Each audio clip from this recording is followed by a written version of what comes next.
In the name of God, the most merciful, the most compassionate, welcome to panel 3, which comes immediately after lunch. There is an old proverb which says, when stomachs are full, our minds will be absent. But I think we'll have a lot of food for thought now. And in this session, we will be shedding more light on the Qatar World Cup final after two sessions. We discussed different aspects of the World Cup final 2022. We tried to explore intersections between sport, politics, culture. We have three speakers today, distinguished speakers. I have Dr. Bouchra Zagagh and Dr. Abdulrahman Helali and Dr. Laurent Bonnefoy. Uh, we start with Dr. Bouchra Zagagh, which will be talking about the perspective of Arab digital networkers and the way they dealt with the World Cup in the public space or the virtual space and the third space. Dr. Bushra is a professor at at the center of region of studies in Morocco. She is a member of the Arab Institute of Social Sciences, and she teaches at Muhammad Al Khamis University. 2 days ago, I attended a lecture she presented on the culture of digital networkers. You have 20 minutes. Thank you very much. And thank you, ladies and gentlemen. I'll start my paper, which was just presented on the issue of the Qatar World Cup as was lived and from the perspective of Arab digital networkers, which we all lived and enjoyed, even though some of us were not able to be in Qatar physically because we followed the details of it. I'll start by giving a prelude or an introduction, some concepts, and finally some conclusions. When we look at the perspective of networkers, we understand that when you occupy a position through one of these networks, which are linking people in a way which can be described as permanent and covering the entire world, because this network in its different manifestations has become the main incubator of generations of young people who are now more exposed, more open to technology, and the speed with which this phenomena has developed has constituted challenges, many challenges in fact, and probably the most prominent one is these networks are a way to interact between us, each other, and with the rest of the world, which really forms our own personal perspectives and the environment around us and how we can deal with each other. These perspectives impact us and how we can build a new environment. That's the environment of the virtual network, which will be impacting us on the future generations. In the Qatar World Cup, the Arab digital networks have really played a central role, and these networks were used to formulate ideas, share ideas, symbols, and etc., which was an indication of the increased importance of these networks and to spread the interactions, social interactions, and some political and economic aspects. This sort of new phenomena requires more research into it and how the Arab digital network has engaged in analyzing the meanings and symbols that they produce.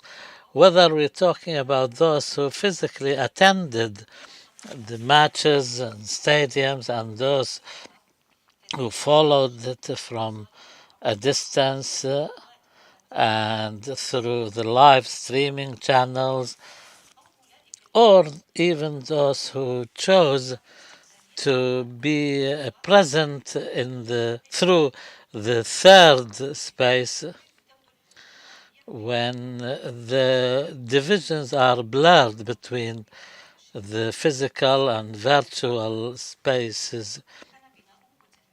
And all these three aspects were expressed through dynamics. People like journalists, podcasters, reporters, and through other forms, they try to build and add meaning to their presence, sometimes directly on the spot. On the spot, I would like to shed some light from the concept. Hobbes, in his book La Vita, is saying that when you express these objects, it's like you're exercising some sort of sovereignty over it and hegemony over it to impose some of sort of control over theoretical and methodological ways. For this reason, we see the interactions on the internet are governed by the concepts of the user, chat boxes, cyber spaces, and the social aspect cannot be represented as a physical reality, which and for this reason we should call on other classical sociological theories like tribalism and other aspects which we saw and manifested during the World Cup and also through individualism and other aspects. When it comes to the common spaces which were reflected, these were mentioned to increase the awareness of others, like these digital tribes were reminders that the as for the space which transcends the space and the place where we were, which is like a hybrid space between the two. Individualism here was not a form of organizing yourself individually, but to deal with others.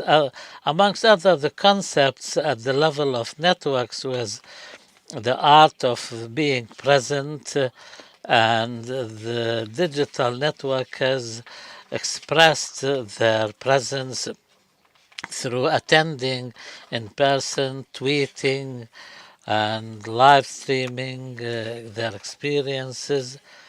And some of these, of course, are just individuals who are not linked together, but they chose to appear in the public spaces, stadiums, and convey these messages and transmissions. So far as the conclusions are concerned, we think the cyberspace in which all this interaction was taking place did not present itself as an alternative to the physical aspect of the being present in stadiums and other venues. They provided some sort of an opportunity for the World Cup to achieve success at both levels, the physical presence and in the cyberspace, and during the many different events which were covered and conveyed and shared. Secondly, these spaces where people gather, there are incentives for people to feel their presence.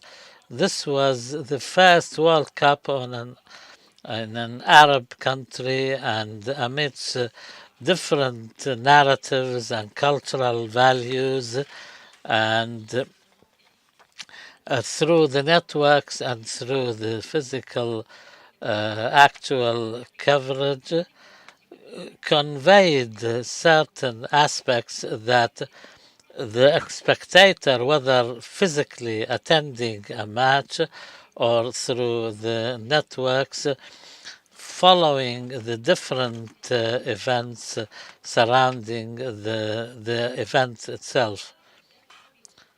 Also, the Arab and African personality found its way to be expressed through this kind of coverage, and the internet through networking has created a network for all, and this way we managed to enrich our world through these experiences, and followers throughout the world managed to follow the events outside what was going on in the stadium through videos and tweets, and like where, for example, where is Messi, and other hashtags which made the people in the Arab world, in Africa, and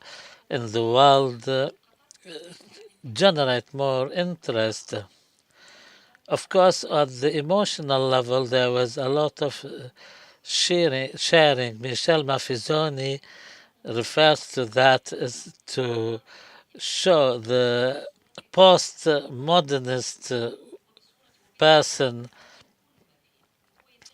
uh, uses this kind of networking to talk about a way of expressing themselves in participating in the World Cup. The World Cup, in its Arab version, provided an opportunity for Arab digital networkers, and an opportunity which was not present before, and that matters for all of us when we act as witnesses and as participants. Amongst other conclusions, the World Cup in Qatar and the way it was reported and depicted shared that millions of times created some sort of a networking or a bonding and a general feeling of sympathy and with the host country. Wherever you went to Morocco, Saudi Arabia, other parts of the world, you feel that presence and that kind of sympathy, and also provided a shield against all these negative voices who spoke negatively against Qatar and its ability to organize a world event like this. Of course, on the margins of this event, a new group of leaders, digital leaders, have emerged, and the space surrounding the World Cup turned into a new theater or an arena where many people managed to convey messages impacting the public opinion, and so therefore this was conveyed through these digital networks. Therefore, the places which were, on the other hand, the places which were built to as venues for this World Cup has turned these places from just places or venues into places whereby people wander around, use, and give it a different meaning. And through this way of looking at this combination between the time and the place, we will see the manifestation of the carnival atmosphere and the fan zones and others which were organized. The World Cup has not ended throughout the digital networks, although it has ended as an event. It has turned into an anthropological space whereby symbols, its relations, and the different aspects of conflicting accounts or narratives, or supportive or negative. Macro J says, from an anthropological point of view, when we see the conversation that takes place and the discourse will be present for a long time after the event itself. Thank you, Dr. Bushra, for these precise conclusions and the question which support which, the virtual space or the spatial space. This is a question probably for the Q&A session. Let's move now to our second panelist, Dr. Abdulrahman Helali, who would present a paper on Qatar FIFA 2022 in religious discourses. That the paper traces, analyzes the religious discourses that accompanied the World Cup. The World Cup in Qatar was accompanied by extensive and varied religious activity and discourse, and there have been supporters. And probably Dr. Abdurrahman is the fittest to analyze such discourses. Abdurrahman is an associate professor for the Quran and Sunnah program in the College of Sharia and Islamic Studies at Qatar University. He's a former faculty member of the College of Sharia at Damascus University. At University of Aleppo, he later worked as a fellow and visiting researcher at a university in Berlin and Frankfurt. He he has published several books and articles on Quran and Islamic studies.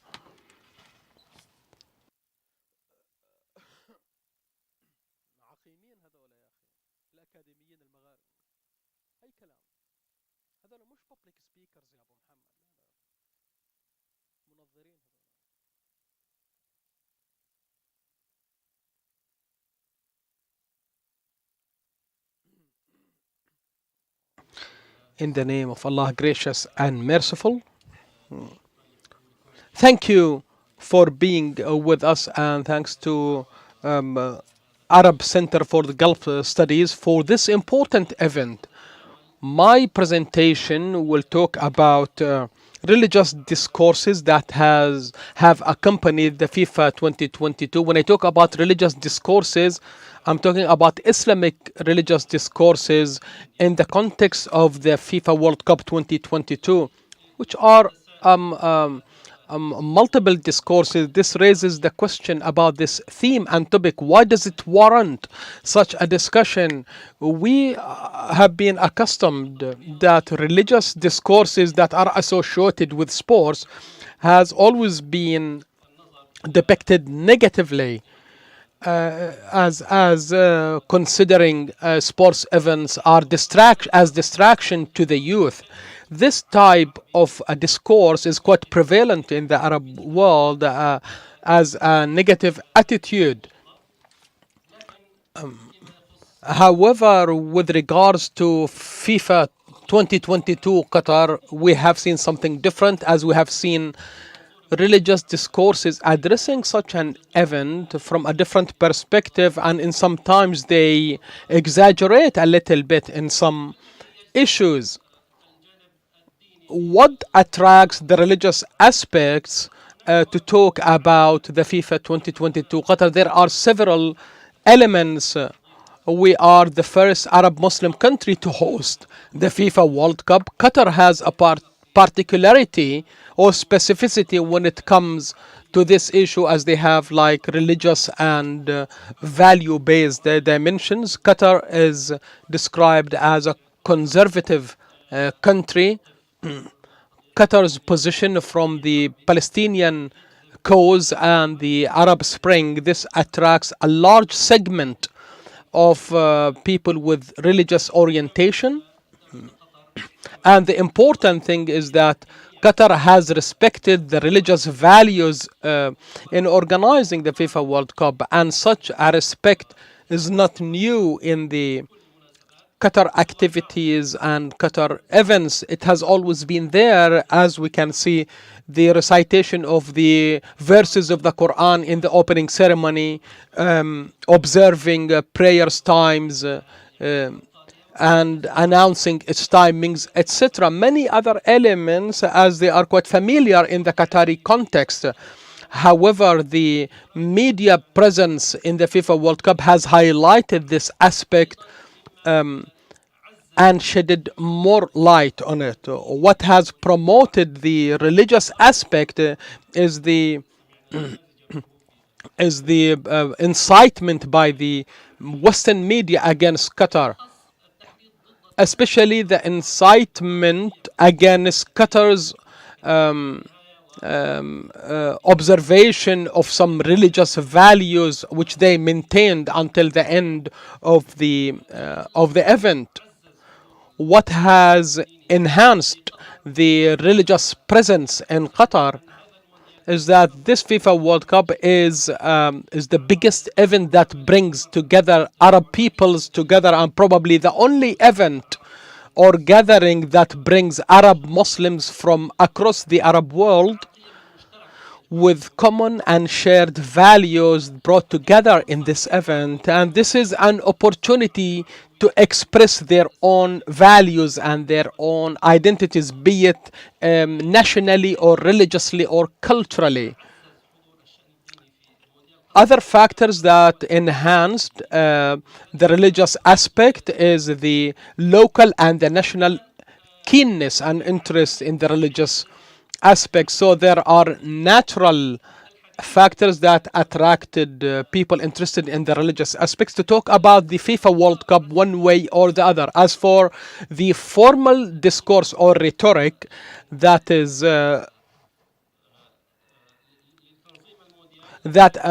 was accompanied with the organization, a statement by the Minister of Religious Affairs pointed out that this sports event is an opportunity to introduce Islam to other peoples and to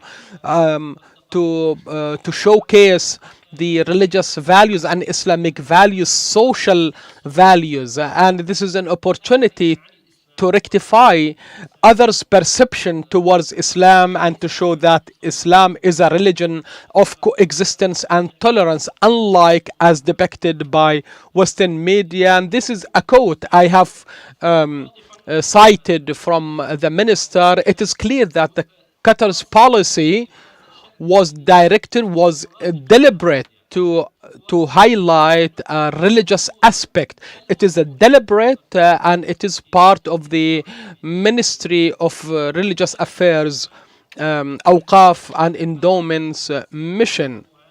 And this has revived the role of some other centers, such as Abdullah bin Zayd Al Mahmoud Center, which is an Islamic cultural center, which is specialized about educating people and other people about Islam, especially foreign visitors. It has always has its activities. This is the headquarters of this center, which is a beautiful architectural building. It has promoted its presence by providing religious booklets in various languages, introducing Islam to other peoples and other nationalities. And they have conducted also some interactive activities in some of the mosques to educate people about Islam. There have been also some private, non-formal activities or initiatives,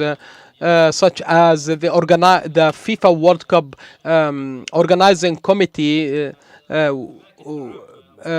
by the artistic paintings and murals in various locations in Doha, in collaboration with various specialized institutions such as the College of Sharia. One of the other religious initiatives are private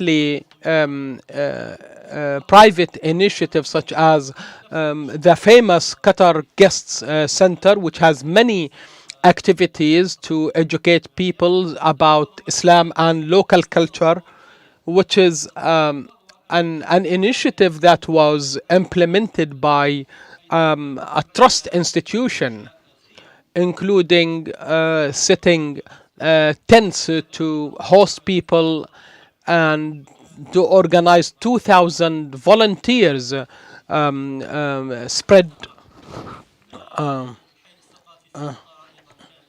and to propagate Islam, and part of its cultural activities are about the Qatar Mosque.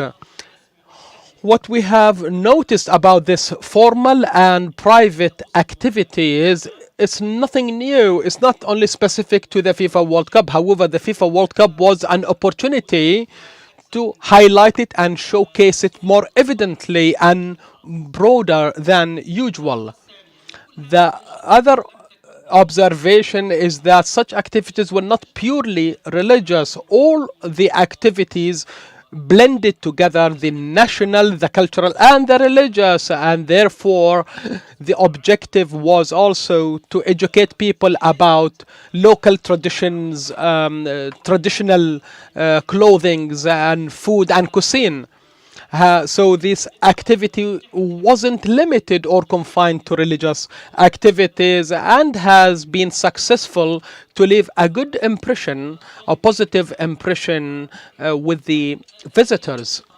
Such activities that we have addressed was accompanied by other populist activities, and I would like to mention what has been covered by the social media, and many rumors have spread in this sphere that were quite anticipated and expected from various sources. Some of them were maybe they had, like, for political reasons, to smear particular reputation, targeting the state of Qatar, and or maybe sometimes out of naivety. And we know in our culture, we know that people who lie in their discourses, or this kind of naivety that some people who are interested in the Islamic to attract people to religion and appealing to sentiments, and this quiet a celebrity who participated in the opening ceremony. Also rumors about the number of people who converted to Islam. The first rumor said that during the first week 558 person converted to Islam the number is true, but it's got nothing to do with Qatar. There is a Saudi foundation that issues a weekly publication about the total number of people who converted to Islam. Some people associated this with Islam, and this number clarified this. Someone clarified that this is a global figure rather than limited to Qatar.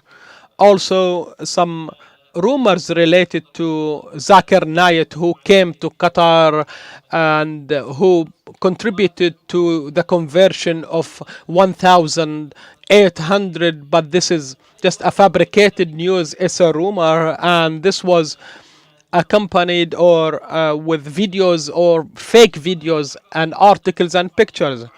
Some of the populist religious rhetorics by some preachers who would exploit what they call religious victories.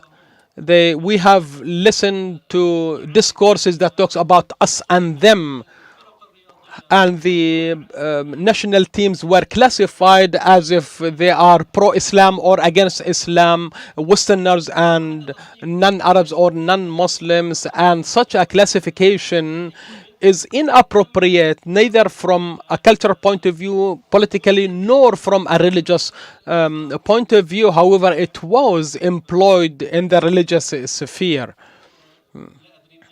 I don't know where was the confrontation, given the fact that many players in Western national teams are Muslims themselves. Also, some that trying to interpret some victories by some Arab and Muslim teams to be associated with a religious victory.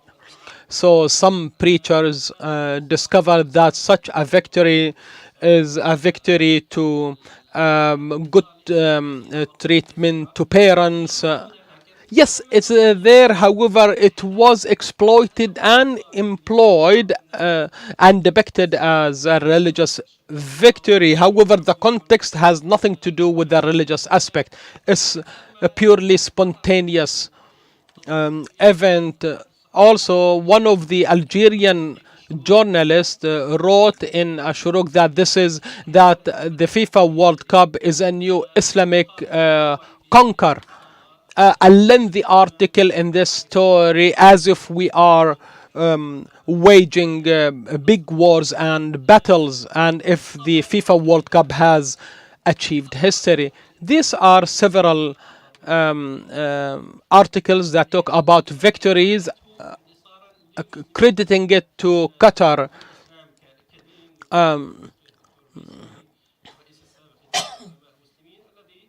As Al-Raisuni said that Qatar's victory was Islamic rather than Islam's victory. Some others who planned for this maybe a year and a half or more prior to the FIFA World Cup, when they talked about soft power and how the FIFA 2022 can employ soft power to introduce Islam and educate people about Islamic values. Conclusions and findings of this study that sports championships and we can't discern or separate the political from the economic, from the social, the cultural, or the religious in the case of the Qatar FIFA World Cup. Although the religious aspect was present in Brazil and in Russia World Cup, but it wasn't quite evident. There were some preachers from the Russian church who conducted broad activities in Russia. However, we haven't heard about it in the media. However, the specificity or particularity of Qatar made media to promote this matter and blow it out of proportion. Several factors came together to mobilize religious presence in the FIFA World Cup. maybe this intervention rallied or Arab and Muslim and Qatar's steadfastness to has become have become a beacon to stand against such campaigns. Also, the obsession of social media activists and their contribution to the spread of this of these rumors and giving this religious aspect for the FIFA World Cup, and this highlights the significance of the next conference, as the religious aspect is quite important and it has its influence positively or negatively, and maybe sometimes deliberately is employed negatively. Therefore, the response varied with regards to people who work with religious affairs, and the silent majority of the religious sphere never interfered to express their position, be it positive or negative, when it comes to the religious practice, and regarded the event as a civic activity, has got nothing to do with religion, and maybe and we shouldn't be drawn and to slip the religious aspects in arguments that are not a topic for preachers or those specialized in the Islamic disciplines. And all this hubbub or commotion was a commotion raised by the populists who exploit religious themes and promote their opinions through social media. These are the key points in this short intervention. Thank you very much for your attention. Thank you, Dr. Abdulrahman, and thank you for respecting the time limit. Definitely, we cannot disassociate with this political, religious, sport, other thing. We were waiting this kind of analysis of the religious discourse.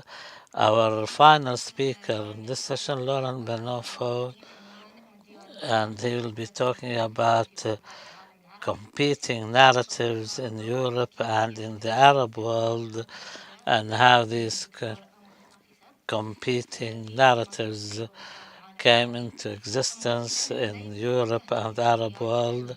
And we cannot understand this as only on the basis of north-south divide, but it also are linked to Islam, gender issues, and others.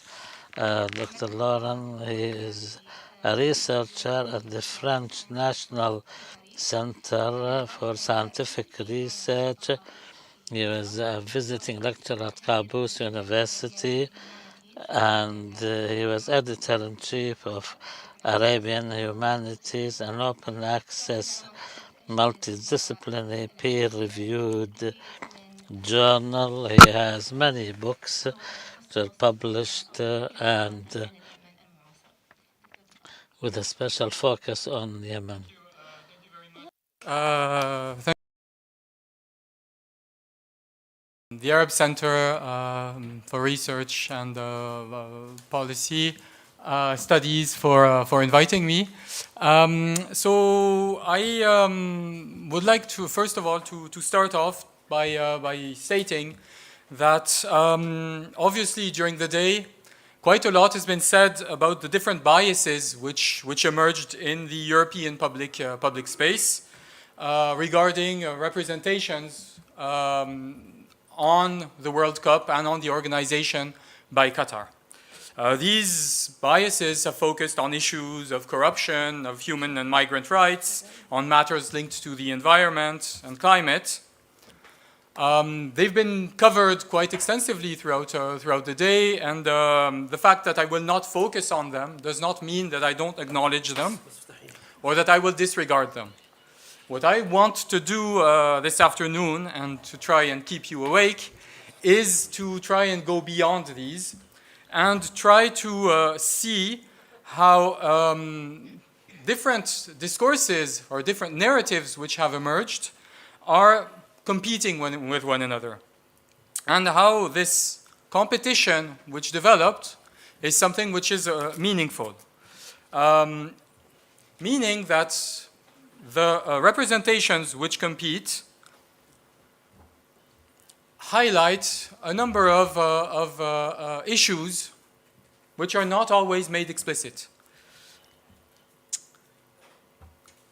The focus on the competition, which unfolded not only on the football pitch but also outside of it, actually tended to focus a lot on what a successful tournament for Qatar would mean. Beyond the technicalities of the organization itself, the absence of delays between in organizing the matches, in having the stadiums ready, the fluidity of transportation, for instance, the lack of violence, the beauty of the matches and the surprises during the competition, namely in particular the one around Morocco or the win of Saudi Arabia against Argentina. Well, the narratives which developed, some overtly critical, others which praised the organization, as we've seen in the different media and this afternoon also. Well, they presupposed that what was at stake for Qatar was its image, was to improve the image of Qatar. And in particular, when it came to the narratives which were overtly critical in the West, they considered that the organization was a failure because in the end it meant that the image of Qatar had not improved because the main and the sole purpose of organizing the competition was to appeal to the elites in Europe. And this is a statement which you found quite often, in particular in the words of a number of French journalists who've been very active in criticizing the World Cup. I think of Christian Chesneau, for instance, who you might have heard, who works for French public radio.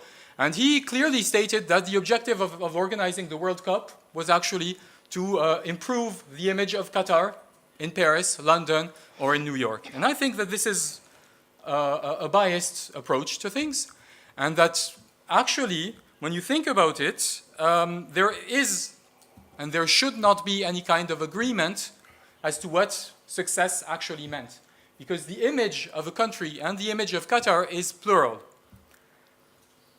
So this is the reason why I think that it is important to actually acknowledge that the different narratives which developed, they were not only focusing on religion, they were not only focusing on tolerance or on openness, they were not only focusing on economic success, but they were evolving along these different areas, and they also, at times, also competed. And this is the reason why I think that it probably is a bit problematic to only focus on a kind of opposition between one discourse which would appeal to the global south and one which would appeal to the global north, so to speak. First of all, when we're talking about narratives or discourses which developed in Europe, one has to understand that not all of them were biased, not all of them were critical.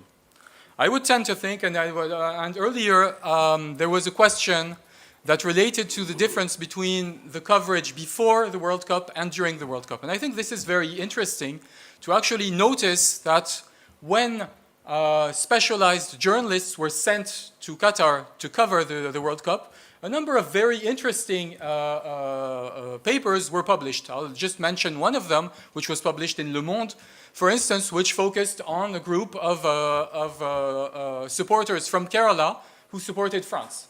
And this was something which kind of contradicted the image of having fake supporters. You've had a number of other interesting things, and when you think about it, calls for boycott, which were developed by a number of media, but also of decision makers, mayors of large cities, were evidently marginal. And it disappeared very clearly just when the first match between between France and I forgot which team. The air ratings on the television were very, very high, and it was an immediate success.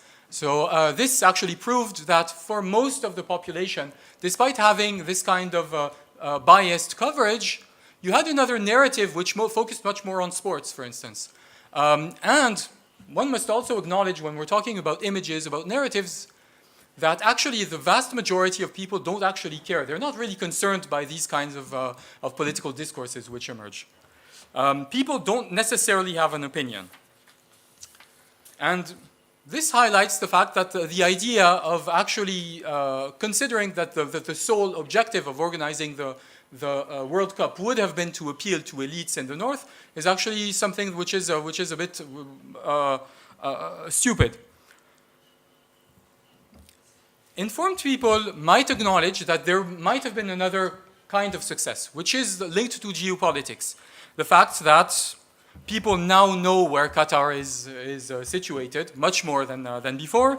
The fact also that throughout the World Cup, there were a number of evolutions in the regional dynamics, attendance by a number of regional leaders of the matches, which obviously had an importance and which can be considered in itself as a kind of success. And yet, I think that there is also a kind of other form of narrative which actually played a very important role. It has been highlighted by both my colleagues beforehand, and this is the fact that discourses were not only targeting, of course, the global North. They were also targeting a number of segments within the populations of the South.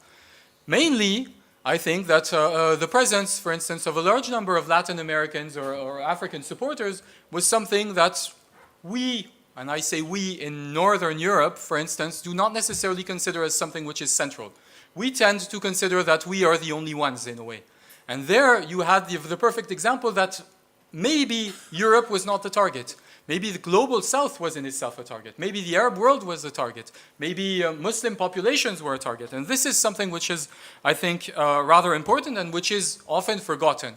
And there, I think, there is really some kind of critique which we can develop regarding the kind of biases which emerged in the media coverage. Of course, when it comes to the Arab world, and I was in Oman during the World Cup, very positive images emerged when it came to the organization in Qatar. I've heard people in the social media saying from Oman, when will we have beautiful stadiums like the ones which are in Qatar? There were other developments which were interesting, which actually showed that the World Cup in itself was a kind of nationalist festival which developed. Of course, we've seen quite a lot focusing on the matter of support for Palestine. We've seen also what was highlighted previously regarding carnivalesque moments. One of them being, for instance, triggered by an Omani influencer who was wearing the jerseys in the stadiums of the team which always lost. And there, a French diplomat who was in Oman decided to start a play with him, and actually told him, okay, we're having this semifinals between France and Morocco now, so please let's have a truce. You're not going to wear any kind of jersey. And this had tremendous, because it was a short video put on Instagram and Twitter. It had an instant success, and that was actually showing that there was some kind of festive dimension to it, without yet forgetting that there was also a political dimension to it. Eventually, Majouba, his name, he wore the Moroccan jersey, and there his luck faded because it's France who won. But this was, I thought, interesting, and the issue of the kind of play, which was not necessarily explicit, between the politicization, which was pushed by a number of actors in Europe and Canada and in the US to favor politicization on gay rights, versus what emerged within the stadiums and which was also greatly supported by the media in Qatar or Arab media in general, support of Palestine. And there you had a kind of non-explicit form of competition which developed, and obviously it built on a number of biases and feelings that, for instance, in the context of the war in Ukraine, support for Ukraine was very massive, very open by within the media and within European states, while matters linked to Palestine were forgotten. And there you had some kind of revenge, which I thought played a very important role. And what we've seen also, I think, and this is what was highlighted by Abdulrahman Helali, is that it had a number of implications also in matters of religious discourses. Some were very, very naive, and I think that Abdulrahman Helali highlighted them when, for instance, figures regarding conversions to Islam were overinflated. And this is something which is quite telling of the relationship between Europe and the region, and what the kind of biases which have been introduced by media coverage generate. There is some kind of pride in having and feeling that our own culture, meaning Eastern culture, Arab culture, Muslim culture, is something which can generate some form of appeal. And this is something which at times had very odd repercussions. I mean, I've seen a number of videos of people showing the adhan, for instance, in the streets of Doha, and highlighting how beautiful it is. And these videos were very, very successful. And then there's a very funny thing which happened with a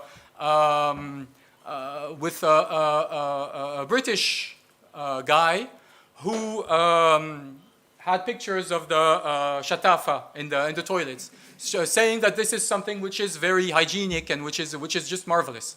And there you had someone who's called Sabar Mashhour. So he's an Egyptian who's quite famous. He publishes a number of videos which are very successful. He's based in Istanbul now. And he actually started off one video just focusing on this, and the video received more than 500,000 views in just a few days, stating that, foreigners were astonished by Muslim toilets. So I don't know what Muslim toilets are, but there is this kind of appeal which was generated as a kind of reaction to the biases which emerged. And then, of course, there's the issue of the LGBT matter, which I linked to Palestine. I mean, competing competitions which unfolded. And they were greatly symptomatic of a number of tensions which are which have been for long, analyzed by a number of anthropologists, historians, one of them being Joseph Massad, who's a Palestinian academic and who tries to actually pinpoint at the kinds of tensions which exist regarding gay rights or gay identities, which are being pushed forward but are generating a number of misunderstandings, which are then which then generate in themselves also a number of reactions. And this occurred, for instance, with so Ahmed Al-Khalili is the Mufti of Oman, and he seized the opportunity of the World Cup and all the tension regarding the issue of LGBT rights, etc., to actually publish a document which was a condemnation of these kinds of approaches. And so there you find that this kind of competition between the different narratives is one which is unfortunately deepening, and it is accompanying a number of rifts which are maintained, and which unfortunately I think that we need to think about more. We need to try and think about deeply, and we need to analyze in order to be able to sort of bypass them, because otherwise the rifts which exist, be they linked to gender, be they linked to Islam, be they linked to human rights, is only going to deepen. So I think it's important also that we have these kinds of forums to actually discuss them and try to put them on the table. Thank you very much.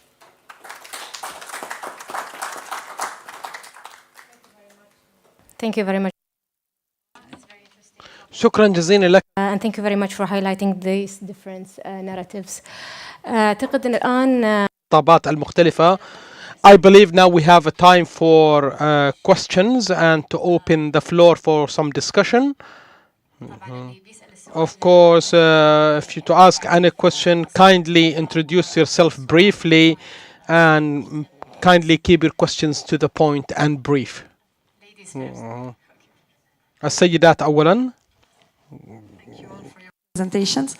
I didn't understand your last point about the difference between the competition between gay rights defense and Palestinian rights defense.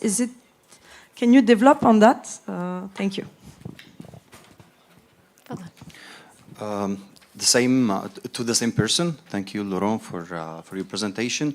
But you mentioned in the beginning of your presentation that it wasn't serious about some states in the West who wanted to boycott Qatar or to boycott the broadcasting for some matches. But I have two examples of this for like in your country, in Paris and other cities. I think there were 4 cities. They were boycotting broadcasting the matches of France in public, and they just wanted to make it in the cafes. And I was in Paris in last November, and everyone was talking like they didn't want this to happen, or of boycotting broadcasting the matches in public spaces, especially in Paris. And they said unless we reach the semi-final, we will do this. Which is, which sheds the more light on why you didn't do this with Russia in 2018. However, they were interfered in Syria in 2015, and they committed crimes against humanities and so on. And the second example is in London. So the mayor of London, I think he took a decision not to allow the Qatari funded advertisement on buses and so on. And then when the Qatar government here, they said, okay, they're gonna revise the investment in Qatar. So do you think it's not that serious in some Western countries, away of the other countries which received amount of money, and from some states who didn't want the competition to happen here in this very smooth way? This is the first thing. And the last point here, and the last question, okay, briefly, what is the attachment between the LGBTQ and the pro-Palestine things? We have a speciality in this region, as an Arab region, of people who support Palestine because they are Arabs, and everyone has an engagement with the Palestinian case, and also because of their traditions, because of their religion, they are not that much with the LGBTQ. So I don't think there is no linkage between those two things. Thank you very much. Thank you. You want to answer? No, that means I was very poor in actually explaining my point. Because there is a misunderstanding. What I meant was that there was some form of competition which expressed itself during the World Cup, with Europe wanting to push the issue of gay rights. You've had the One Love, I don't know how you say this in English, but and the One Love logo, which was meant to be pushed forward, and this was explained this morning by 8 teams. And as a reaction to this, I think that both the media here, or also the population, tended to say that we don't want this kind of politicization. The politicization that we want is one linked to Palestine. It makes sense. I mean, you can discuss it, you can agree with it, but you can see that, for instance, flags linked to Palestine were authorized in stadiums. No?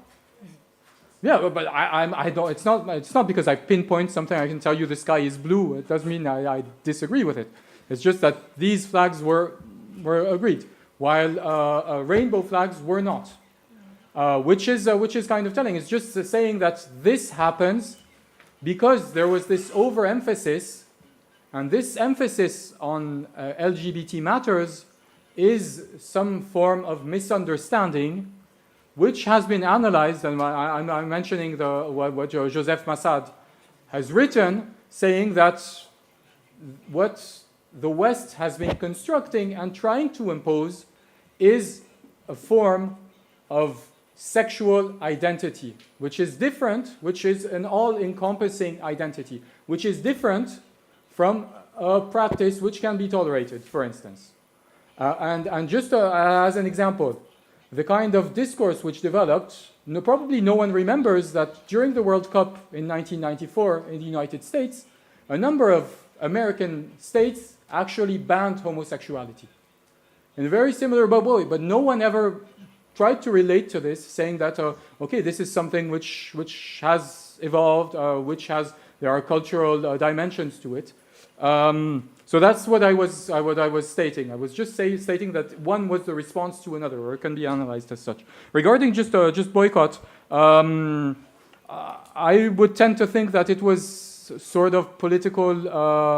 It was just a kind of political discourse, and as you highlighted, when the national teams would become successful, then it would no longer be effective. Had the tournament been organized during the summer, or summer in Europe, things would have been very different. I mean, having public screenings outside in front of Paris in December makes absolutely no sense. So that was it was a kind of a cheap shot. They could say, oh, we're not going to show them, and then they can say, oh, we're just these kinds of very very committed politicians. Which they're not. Yeah, thank you. تفضل استاذي. بس المايك إذا ممكن.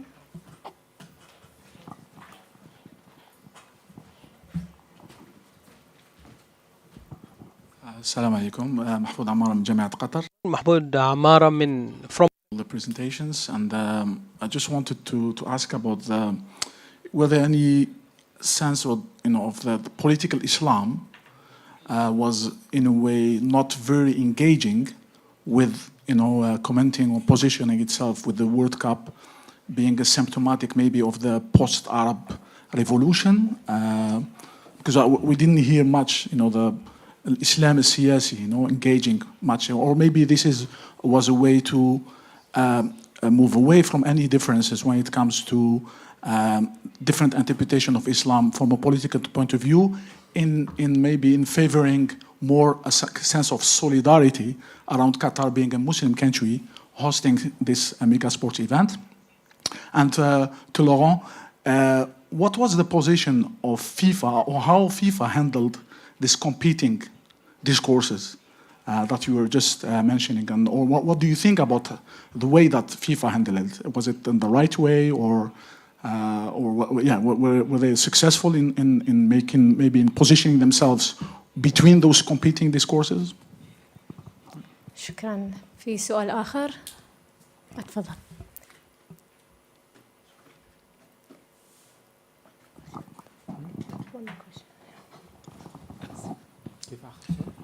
شكرا جزيلا على Thank you very much. My question to Dr.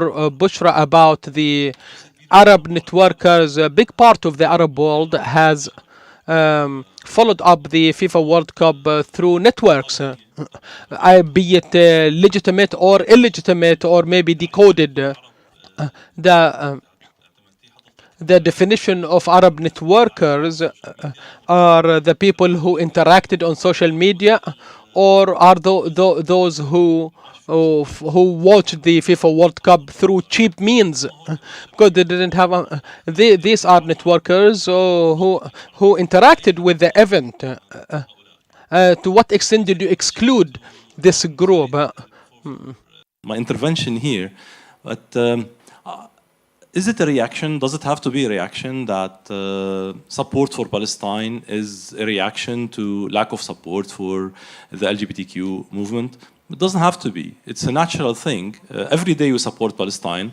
We wake up in the morning, listen to songs about Palestine. We sleep listening to songs about Palestine. We have our keychains with Palestine on it. This is our life. This is our it's our cause. We grow with it. We live with it. We don't need another cause that our governments don't like, so that we go and support Palestine. That's not. I mean, it doesn't have to be at all to be a reaction. I see your point. I see your point about maybe the organizers being more I don't know, allowing Palestinian flags in.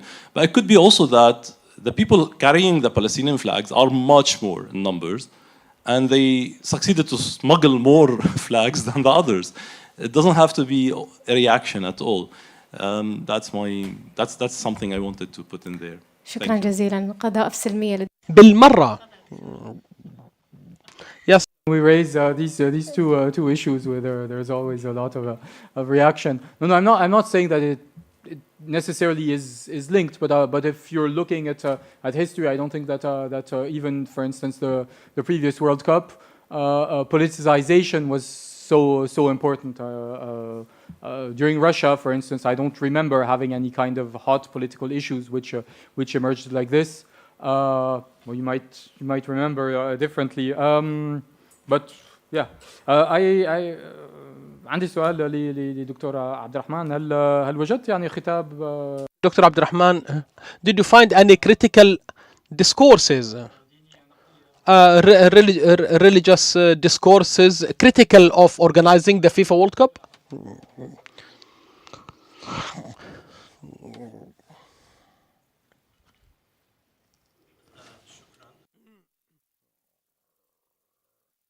Thank you. As for political Islam in the issue, there have been some statements issued.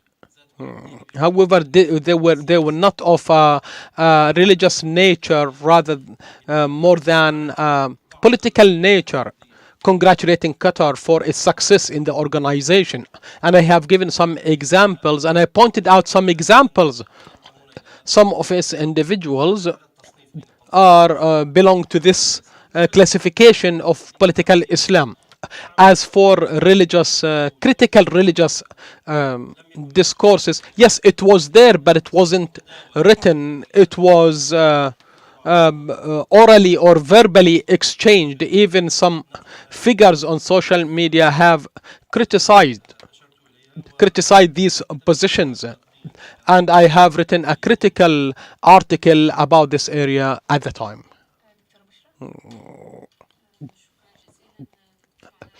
Thank you, Doctor, for this question. As for the Arab networkers, I meant all individuals who were present on networks to follow up the FIFA World Cup, especially interactions on the margins of events and matches.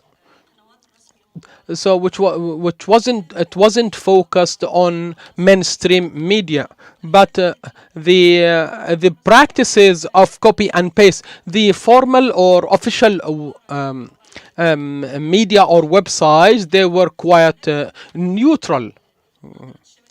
However, the perspective of the network activists, it was different. They would focus on some events that seemed important or reflects their awareness, their perception, or their beliefs.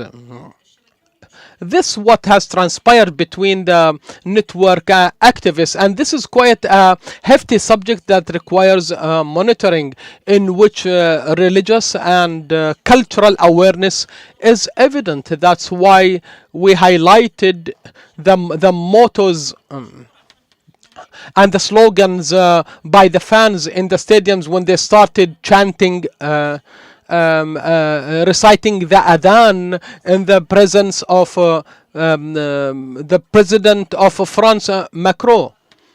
this is quite heartfelt, and it was touching.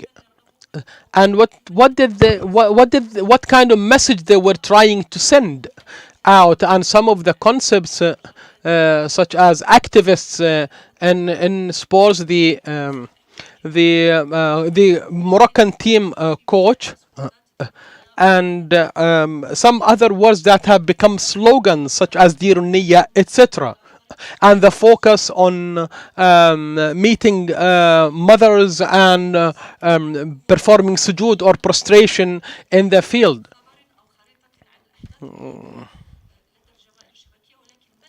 However, the question is, what were the networkers? How did the workers decide what to focus on in these matches and to reshare it? And their interest was were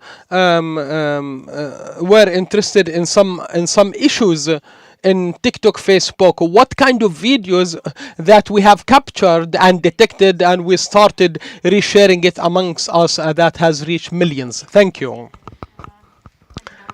Thank you. We still have 15 minutes. Do we have any questions? The mic, please.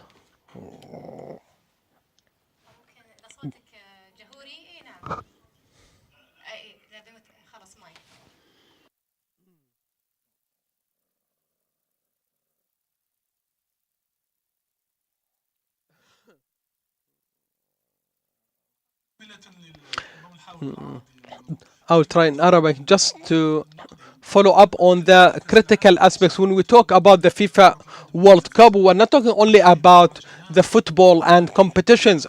There were festivities of all sorts. There were festivities in songs and fashion and artistic festivities and activities. Even in the social media networks, many ideas and thoughts that were proposed to refute and to criticize such activities that accompanied the football competition, and reflects what the extent of openness is. It for the World Cup? Is it something desirable, or is it a threat to the identity, to the Arab identity and the Gulf identity or the Qatari identity? So probably we need to look at the FIFA World Cup not only from a football competition perspective, but rather from the perspective of a global and universal festival. In other words, are you trying to say whether FIFA World Cup or World Cup is haram or halal? I remember that there is a huge big statue of one of the Japanese artists. This has stirred some controversy over this, and controversy is desirable. There were many understandings or many opinions about these artistic festivities. Hello, Afnan Yusuf from Qatar University. I have two questions. The first question to Dr. Abdulrahman. After you have reviewed the prevailing religious discourse, you said that some people preferred not to talk. However, do you believe that the discourse, that there was some assimilation, the discourse assimilate? Be a semi-peaceful question this time. So you mentioned at the end that we put these discussions to the table to narrow the rift that we have between us. But this is something that's been bothering me since the beginning, and I was waiting for an opportunity to ask, which is, can we really agree on some fundamental human values? Like, who defines these? Like, during the talks from the morning, we've been saying human rights, global human rights, but what are they? And who defines them? And I appreciate the brother's comments on the Palestinian conflict not being a reaction, because we don't always act as reaction to other things. But I think your comment comes maybe from a presupposition that Palestinian is a political statement that is also similar to LGBT rights. But I think there is another step we should take back. Do we agree on a fundamental value in the first place? Like, we have different values, you have different values, so maybe we cannot agree in the end. So I don't know. Thank you. شكرا جزيلا. شكرا. الأول. Thank you. It's not a matter of assimilation that was employed during the FIFA World Cup and to depict it as a religious victory or so on. It was more about scoring more religious points to Qatar and to the activities that were organized with a religious dimension to them. And the same people of this discourse, they kept silent with on other activities. So it's not a matter of assimilation. But what caught my attention is that there has been a shift in the position from sports in general and from the matter that this is a distraction and a waste of time that distracts people from religious and social issues to another discourse that considers this event as an opportunity to score certain victories, despite the fact that they are imaginary victories, because we are taking a cultural sport event and give it a religious dimension. So the criticism wasn't a matter of assimilation, but rather a misplaced exploitation, as if you are scoring or gathering more points scored by others. Yes, there are some critical discourses. However, most people interested in religious affairs, they don't write. They are more active verbally and orally in media or in forums or in mosques. But indeed, there have been some criticism to some of the activities that they wouldn't agree with, or maybe they turned a blind eye on the pretext that there are more positive gains from such activities.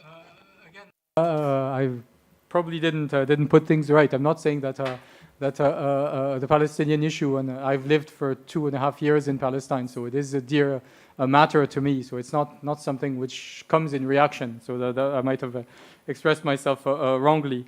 I was just saying the way it might have been constructed over this short period of time.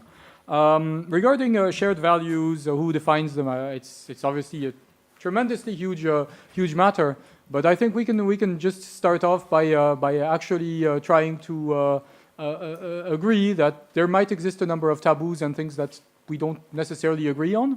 No, not all things need to be made explicit. I don't need to tell you that I don't know what kind of issue. We can agree that there are some differences, but not consider that these differences are structural in the relationship that we establish. They might be set aside. Because if we start just constructing them as something which is problematic, I think that you and myself will consider that there is something very strong at stake, and this is the wrong way of dealing with things, because it generates a focus on these matters, which creates even larger gaps and rifts and tensions. But we can agree to disagree, and I think it's fine. Huh? Thank you. هل من مزيد Any more questions? Or shall we conclude?